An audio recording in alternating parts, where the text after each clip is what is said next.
Mataram merupakan pusat pemerintahan Provinsi Nusa Tenggara Barat. Alur sejarah menunjukkan kota Mataram menjadi mozaik keberagaman budaya yang sudah terpatri sejak masa lalu. Warga masyarakat dari berbagai komunitas suku bangsa berdatangan ke daerah ini, baik dari suku bangsa di tanah air seperti Bali dan Bugis maupun dari luar seperti Arab dan Cina. Karena itulah kota Mataram mirip Indonesia kecil yang hidup dengan interaksi sosial berbagai budaya yang membaur dengan sikap toleransinya yang tinggi. Banyak jenis peninggalan bersejarah pun menjadi rekam jejak bahwa Mataram memiliki temali yang kuat dengan berbagai bangsa yang tidak terhapus hingga sekarang. Hal ini sekaligus menunjukkan keberterimaan masyarakat kota Mataram yang berkembang dari waktu ke waktu.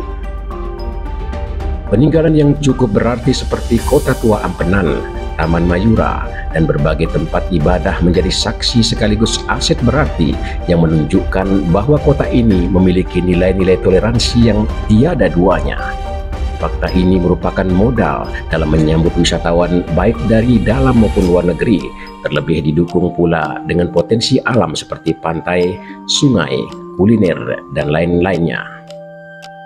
Setelah dibukanya Bandara Internasional Lombok yang kini bernama Bandara Zainuddin Abdul Majid, kota Mataram tidak lagi menjadi pintu gerbang masuk bagi wisatawan.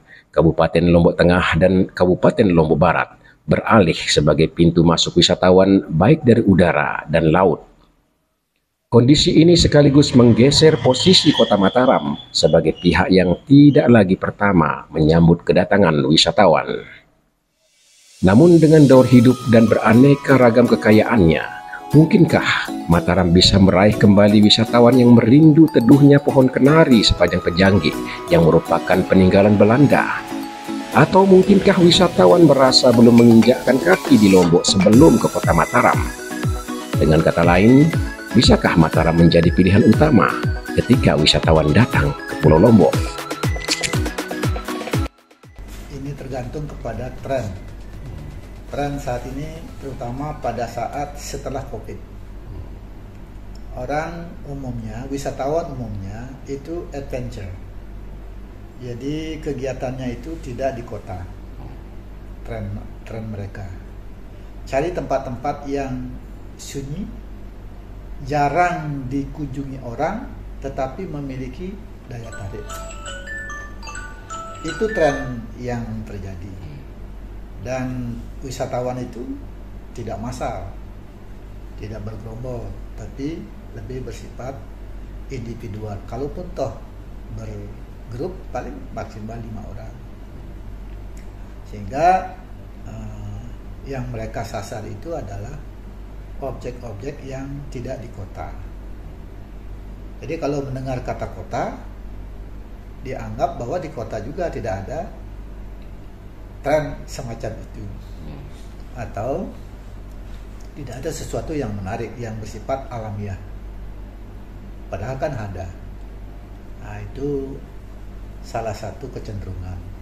Yang kedua, kita kurang mempromosikan bahwa ternyata di kota pun ada begitu caranya.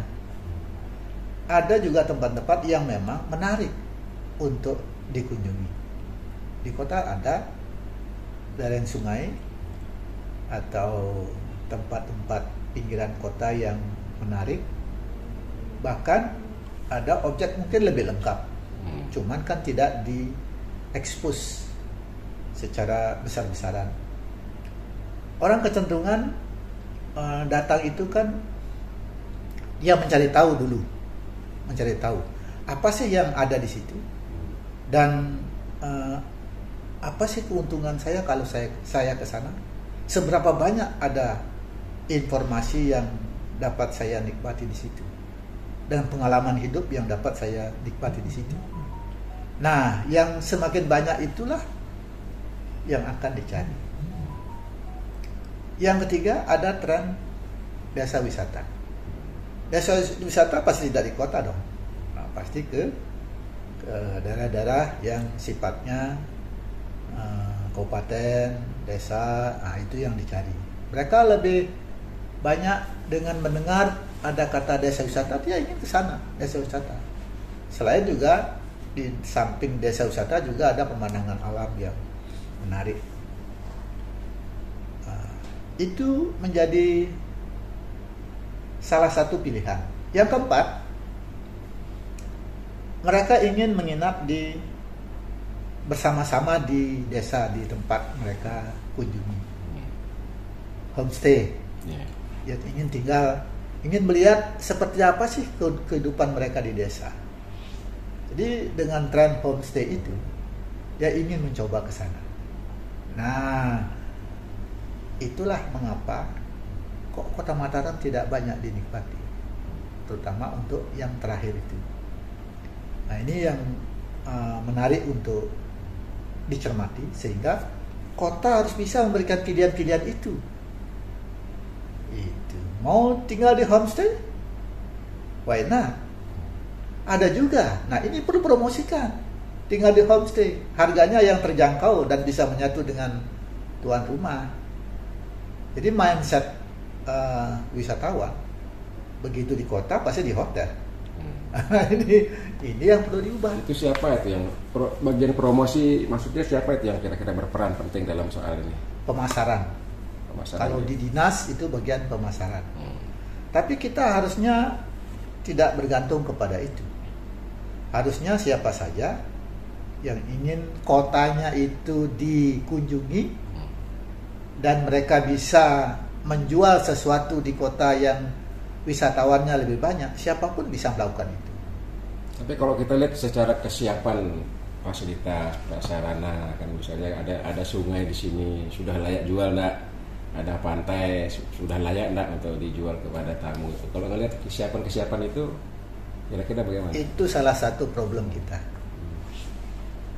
Kita selalu menganggap bahwa dulu, ya, bahkan sampai sekarang, sungai itu adalah belakang kita.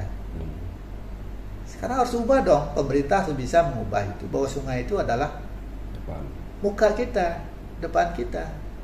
Mahkota. Ya, itulah yang seharusnya diubah. Jadi selain harus promosi besar-besaran, dua, kita harus mengubah mindset masyarakatnya seperti itu. Yang ketiga, di kota masih banyak sekali hal-hal yang sesungguhnya tidak nyaman buat wisatawan. Soal kebersihan misalnya, ini kan penting di kota loh ini. Di kota ini masalahnya adalah di situ. Nah, bagaimana pemerintah bisa mengubah mindset masyarakatnya bahwa harus menjaga kebersihan dong. Nah, seperti itu. Nah, ini penting. Jadi soal promosi, soal mengubah masyarakat, mindset masyarakat, bagaimana tempat-tempat yang dulu di belakang sekarang menjadi depan kita, yang juga dipromosikan. Yang berikutnya adalah masalah kebersihan. Nah, yang berikutnya, masyarakat di kota sesungguhnya kurang seperti di desa, keramah tamahannya mungkin kurang di kota. Nah, apakah kita juga harus perlu menggarap itu? Ini juga penting, keramah tamahan. Karena di desa, begitu desa melihat wisatawan, diterima dengan sangat-sangat baik, gitu kan? Kalau di kota biasa-biasa aja tuh, gitu. Nah, karena itu ini juga perlu dibuat mindset kepada masyarakat kota bahwa kita menghargai wisatawan kita. Dan yang paling penting itu tadi kan promosi. Jumlah destinasi yang bisa dikunjungi di kota tidak kalah loh dengan di desa-desa. Itu penting disampaikan. Kalau kita ngelihat sesuatu yang bisa menjadi ikon di Kota Mataram ini yang bisa dipromosikan, apa kira-kira itu? Sangat banyak. Satu, budaya yang di museum kan belum banyak orang tahu. Peninggalan seperti di Mayure, Pura dan sekitarnya, Luang Balok di sekitarnya, kerajinan juga ada, tidak kalah penting. Lebih-lebih soal kuliner. Ampenan belum? Iya. Ampenan juga. Kota tua, itu kan. Kota tuanya aja. Kota tuanya saja. Tapi itu kan harus digarap itu. Jangan, sebetulnya nama kota tua itu sudah bagus. Tinggal bagaimana itu menggarap, gitu. Menggarap sebagai sebuah destinasi yang mempunyai daya tarik. Lebih-lebih lagi adalah kuliner, pasti jauh lebih lengkap ketimbang di desa-desa. Itu saya yakin. Jadi tinggal bagaimana mengolah itu. Sebetulnya kreativitas kita, kreativitas pemerintah untuk memblow up itu. Dan kalau itu digarap dengan sungguh-sungguh, yakinlah Mataram punya potensi yang luar biasa. Mataram ini mozaik bagi budaya yang terdiri dari berbagai suku. Tentu saja itu memiliki budaya-budaya kuliner khususnya pasti luar biasa. Kuliner Arab ya tinggal ke Ampenan saja. Kuliner Cina belum di blow up itu, Pak. Kalau itu di blow up itu luar biasa. Belum lagi Sasak asli. Nah, itu juga punya kekhasan yang patut mereka nikmati, patut mereka ketahui, dan itu tentu akan menjadi sebuah cerita yang menarik setelah mereka pulang. Dia kan pasti cerita itu. Nah, bulan Ramadan kan kadang-kadang kalau mungkin di beberapa negara kan bisa menjadi gini kan, menjadi momen yang bagus juga bagi wisatawan kan. Kira-kira kalau menggarap itu untuk wisatawan sangat bagus juga itu kan, bulan Ramadan. Iya. Ramadan di sini kan banyak sekali kegiatannya, Pak. Pertanyaannya, sudah diekspos apa enggak? Terutama kuliner ya. Nah, terutama itu kuliner. Itu kan. Jadi sebenarnya sangat kaya. Daur hidup pun sebetulnya ada di Kota Mataram, tidak hanya di KLU yang sudah di blow up. Nah, di Kota Mataram juga ada, gitu kan. Tinggal bagaimana itu merancang, kemudian membuat menjadi sebuah storytelling yang menarik sehingga orang bisa, betul nggak? Kapan itu ada? Di mana itu? Nah, itu. Tergantung bagaimana kita meng-create sebuah peluang yang bisa dimanfaatkan. Sebab Kota Mataram ini menurut saya itu luar biasa.